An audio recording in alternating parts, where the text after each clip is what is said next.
I think the whole street breathed a sigh of relief when we saw the EMTs take a body bag out of the Ferguson house. I was only about 10 or 11 at the time, and it's been a while, so some of the details in my childhood are lost of time. But I can't forget Mr. Ferguson. There was never a Mrs. Ferguson in the picture, as far as I know. He lived in the house in the corner, the one with the bright yellow shutters and the gorgeous garden out back. The garden didn't make up for the rotten old bastard he was. I wondered once if he was nicer when he was younger, when he didn't have to walk with a cane and could actually get around without help. But my dad set me straight on that one. Mr. Ferguson had always been a terrible person and a neighbor from hell. All day long, Mr. Ferguson would sit on his front porch in his rocking chair, grasping onto his black cane as he stared out onto the street. If someone walking their dog even got close to his yard, he'd start spewing threats about what he'd do if the dog took a shit on his lawn. If a kid put even a toe on his property, he'd get up from that chair and start shouting more terrible things. I learned my first cuss words from Mr. Ferguson. He didn't censor his language even among the smallest of ears. And he wasn't all talk. One of my friend's dog wandered into the Ferguson yard, just sniffling around as beagles do, and Mr. Ferguson beat that dog bloody. The poor thing has anxiety for the rest of his life, and if you so much as passed the Ferguson house with it, the dog would lose its mind. Other than him, our neighborhood was a friendly place. Summers were full of cookouts and pool parties. Winter had secret Santa gift exchanges, and someone was always willing to help shovel out your driveway. You'd never be hard-pressed to find a babysitter on a short notice. Odds are, your friend has a teenage daughter willing to make a few bucks to make sure the kids were on bedtime time. But not Mr. Ferguson. People did try to bring him in on the fun sometimes. He'd scoff and tell them to leave him alone in no uncertain terms. Mom said that he just wanted to be miserable. I don't understand how someone would want that, and well, I still don't. One hot summer morning though, his caretaker came in to do a check and found him in his garden, dead as a doornail. Probably a stroke or a heart attack. My mom made us go to the funeral. I don't know why. She probably hated Mr. Ferguson the most, and we were like one of 5 people that went. One of those people was the priest. At least it was short. The priest just said a few words about how we should treasure our lives and be good to others, and then Mr. Ferguson was chucked into the ground. That was that. Or so I thought. The accident started happening just a week later. I was at my friend Michael's house. We were playing board games when we heard the crash. It was so loud it shook the house, and Michael dropped his soda.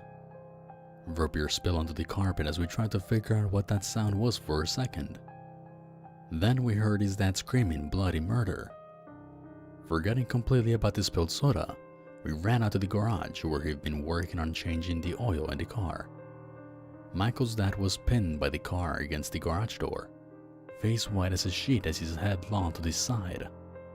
I saw blood splatter against the off-gray color of the metal, and I puked while Michael ran inside to call 911. It was luck that he survived. He never walked again, and health issues plagued him for the rest of his life. But for a guy crushed by a car, that's probably best case scenario. It was an accident, sure, but a weird one. The car just suddenly launched forward as Michael's dad stood in front of it. But there was no one in the garage with him, so yeah, it was just an accident. But accidents started happening more and more often. The next one was at the final pool party of the season. We were all at the Benson house because they've just gotten a brand new hot tub. There was probably like 12 kids running around.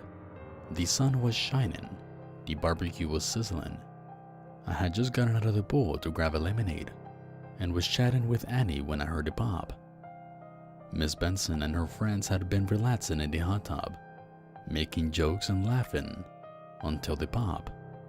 Their bodies suddenly went rigid before they began rapidly jerking about and twitching. Mr. Benson shouted if she was all right, and I heard this gurgle yell before Miss Benson went under. The kids scampered out of the pool, and I smelled something burning before I realized that the hot tub was on fire. Mrs. Benson and her sister ended up dying on the way to the hospital. The other woman ended up surviving, but not without some serious electrical burns. Electrocution by hot tub. Just an accident. But there was one more accident we all missed, until we returned to the pool to see a little body floating at the top. 3-year-old Maggie had fallen in during the chaos and drowned. Mr. Benson moved away after that, losing both his wife and youngest daughter in that house. Just killed something inside of him. But after he moved away, we all saw it happen. His backyard became overgrown by plants. Not over a few weeks, like what happens when a house is uninhabited and there's no one to mow the lawn. The very day after they left that house, the backyard was now filled with dandelions, daffodils, lilies, and all sorts of flowers that shouldn't naturally appear in the late summer. It was like a garden. Accidents happen, sure, but not like this. Not when a guy who's been working home improvement his entire life ends up toppling from a ladder and breaking his spine. Not when a mom who trips and falls face first into the open dishwasher and ends up getting impaled on a knife. Not when a toddler left alone just for a few seconds ends up nearly drowning in the bathtub. Dogs ran into the road and ended up getting hit by cars.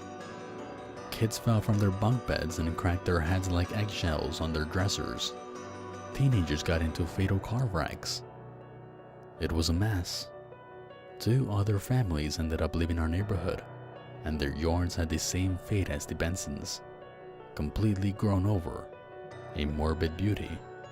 Fall came, and the yards grew brown, but the gardens seemed to be even greener.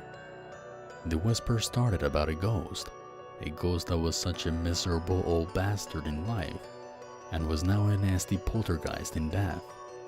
Mr. Ferguson had never left our neighborhood.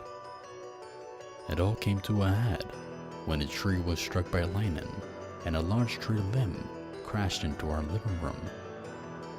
I just tripped while picking up my things, and suddenly the roof caved in above me.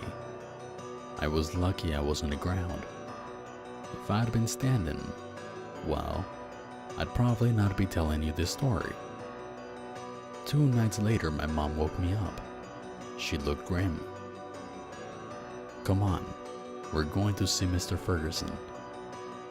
When we walked out of the house, I saw everyone on our street was out. Everyone had this same grim look on their face. The deaths, the mutilation, will forever tarnish our street, and we all had had enough. We walked down the street. I saw several guys walking to the Mr. Ferguson house with mullets and chainsaws, but we kept going with a few of the others. I saw that several of the adults were carrying shovels and containers of lighter fluid. We walked into the graveyard, and my mom led them right to Mr. Ferguson's grave. She took a deep breath. "Start digging." It was the frantic endeavors of people who believed they were cursed. Dirt flew into the air and nearly pelted me in the head a few times. I hid behind my mom, who just stood there stone-faced. Even now the accidents weren't over. A man tripped in the hole, and his leg snapped like a twig. He wailed as he was dragged away by a few others before they got right back to digging. Someone else got smacked in the face with a shovel, and blood coursed down his face from his nose as he just kept on digging. Finally, the coffin was reached. The lid cracked open. Mr. Ferguson's body laid inside. He didn't even look dead. It was like he was just taking a nap. Then they started pouring the liquid fluid in. It covered the corpse's skin, his clothes. They probably added more than necessary. My mom struck the match and threw it in, shielding me from the sudden burst of flames. I didn't get to see the body, but I swore I heard that old man's yelling as his body burned. It was over after all that. The gardens were all dead by morning. The accident stopped, and although we'd lost so many of our friends over the past year, we recovered. New neighbors moved in. We welcomed them in our fold. One or two asked about the property on the corner, the one that looked like a tornado hit it, and we'd just say it was vandals. They stopped asking. We never talked about what we did to Mr. Ferguson's body, and soon we just stopped thinking about it. I grew up on that street. Even now, I only live a few blocks away, and for so long, I wondered why our family was practically the only one untouched by the tragedy. We never got hurt, even when the tree branch came crashing into our living room. I think I found out the answer. See, my mom passed away a few months ago from breast cancer, and I've been going through her things. She's always been such a good, kind woman, and it was great seeing pictures of her helping plant the garden behind the church and teaching at the local school. But at the bottom of the box, hidden under dozens of other albums, was a picture from when she married my dad. Unlike the family picture with the groom, all it was my mom and an older man. I didn't recognize him until I flipped the picture over. On the back was written, Pauline Walters, P. Ferguson, and the father of the bride.